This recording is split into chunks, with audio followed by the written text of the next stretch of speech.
Bora, galera! Eu sou o professor Tiago Xavier e estou aqui com uma questãozinha que trata de um tema constante nas provas do Enem, tema que envolve aquela ideia de genoma, de controle gênico, de DNA e RNA, transcrição e tradução, tema que envolve também indiretamente aspectos relativos à genética molecular e biotecnologia.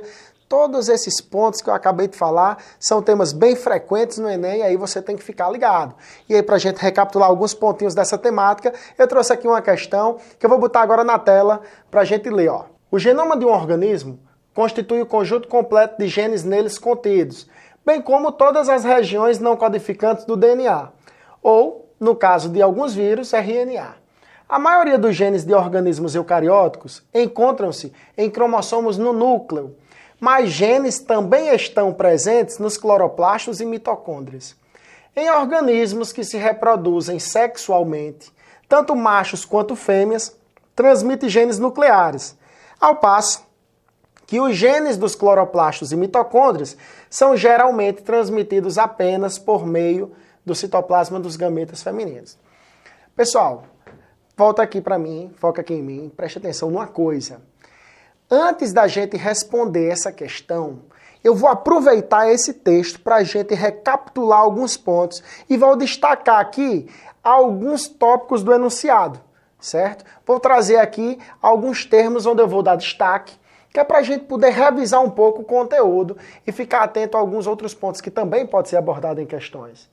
Olha, destacando aqui o trecho completo de genes neles contidos, bem como todas as regiões não codificantes do DNA. Pessoal, primeiro ponto que a gente vai relembrar é a diferença de DNA codificante e DNA não codificante. Perceba que ele chamou de genes aquilo que é DNA codificante, uma vez que ele diferenciou genes de DNA não codificante. Ô pessoal, no seu DNA existe informação para produzir suas proteínas que vêm a controlar, a participar da definição de suas características. Essa informação, como você pode ver aí na tela, deixa eu dar uma ampliada aqui para tu ver a tela direitinho, ela passa do DNA para o RNA, o nome dessa passagem de informação é transcrição, e depois essa informação que foi transcrita para o RNA, ela é traduzida em proteína. Ainda na tela, analisando aí a imagem, perceba que a gente tem a nossa definição clássica do que vem a ser um gene. O gene é um segmento de uma molécula de DNA que contém um código para a produção dos aminoácidos da cadeia polipeptídica e as sequências reguladoras para a expressão. Embora, no genoma humano, existam grandes sequências não codificantes. Volta para cá. Preste atenção.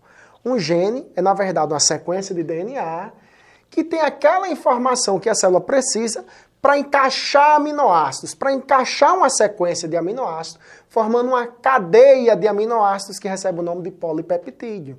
Isso normalmente é uma proteína, mas aí a nossa aula de proteína vai ficar para depois, tá?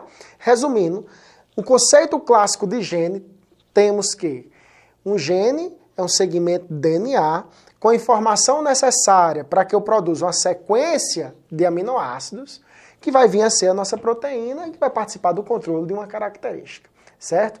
Perceba que a questão mesmo diz, e a nossa definição aqui de gene também, que no nosso DNA existe uma grande parte dele, uma grande sequência da molécula DNA que não é gene. É, na verdade, DNA não codificante.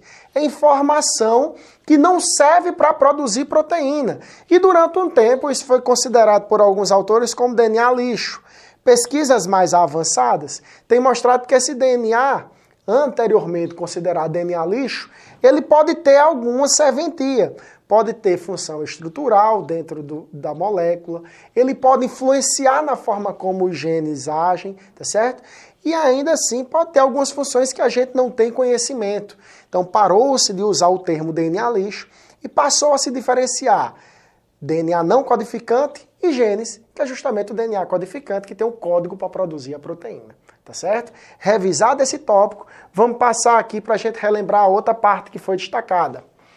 Lá no texto tinha, amplia aqui na tela, ó.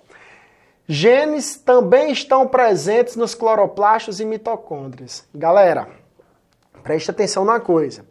Plastos e mitocôndrias apresentam um DNA só deles. A gente tem DNA dentro da célula eucariótica em dois locais. A gente tem DNA dentro do núcleo e a gente tem DNA nessas organelas, plastos e mitocôndrias.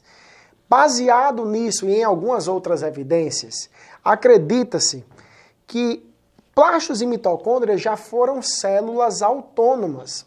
E essas células autônomas um dia foi englobada por uma célula maior, uma célula eucariótica. E ao invés de digerir essas menores que acabou de englobar, passou a viver em simbiose com elas. Essa é a chamada teoria endossimbiótica da origem de plastos e mitocôndrias. Provavelmente essas duas organelas têm DNA próprio porque elas já foram organismos independentes e tinham seu DNA para regular sua célula, tá? A questão ainda deixa claro uma coisa. Lá no texto da questão, se você lembrar bem, se não lembrar, pode voltar ao vídeo aí e rever o texto. Você vai perceber que ele diz, em organismos que se reproduzem sexuadamente, tanto o pai como a mãe contribuem com o DNA nuclear, ao passo que o DNA mitocondrial, via de regra, vem só do sexo feminino. Porque, na verdade, vamos trazer aqui para a espécie humana para a gente exemplificar melhor, quando o espermatozoide entra no ovócito 2, célula que vai vir a ser o óvulo, a única coisa do espermatozoide que entra é a cabeça do espermatozoide. E as mitocôndrias, elas estão na peça intermediária. Sendo assim, pessoal, as únicas mitocôndrias que vão existir no zigoto é aquelas que já estavam dentro do ovócito 2, que vem ser o óvulo. Perceba que você que está assistindo esse vídeo e toda e qualquer pessoa tem como DNA mitocondrial receber o DNA mitocondrial apenas o DNA mitocondrial da mãe. Já o do núcleo não. Metade veio do óvulo, metade veio do espermatozoide, porque a cabeça do espermatozoide que entrou no óvulo continha um núcleo e, por tabela, o DNA nuclear. Revisado esses pontos, vamos agora para a questão para a gente responder. Vamos dar uma olhada nas alternativas. O tamanho dos genomas varia grandemente entre as espécies. A causa que mais contribui para essa diferença é...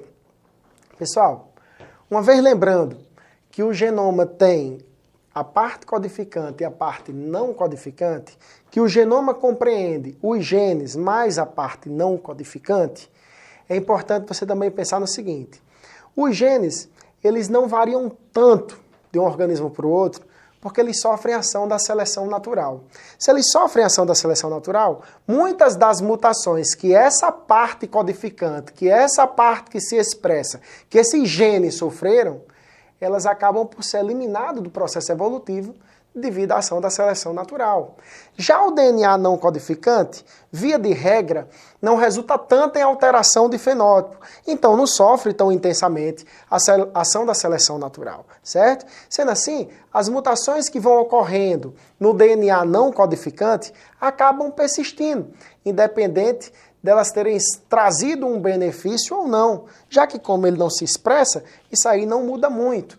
Então, resumindo aqui a nossa conversa, DNA codificante, genes, sofre intensamente a ação de seleção natural e se sofre seleção, não tem uma grande variação de um indivíduo para o outro. DNA não codificante não sofre tanto assim a ação de seleção natural, logo acumula muitas mutações ao longo do processo evolutivo e varia muito de um organismo para o outro. A nossa pergunta diz, o tamanho dos genomas varia grandemente em função de quê? Em função da quantidade de DNA não codificante. Porque como ele não sofre ação da seleção, ele varia muito, acumula muitas mutações, é muito diferente de um organismo para o outro e é inclusive bastante usado nos exames de investigação de paternidade ou de investigação criminal, nos famosos exames de DNA. Tá? Galera, a gente vai ficando por aqui. Eu sou o professor Tiago Xavier. Um grande abraço a todos e bom estudo.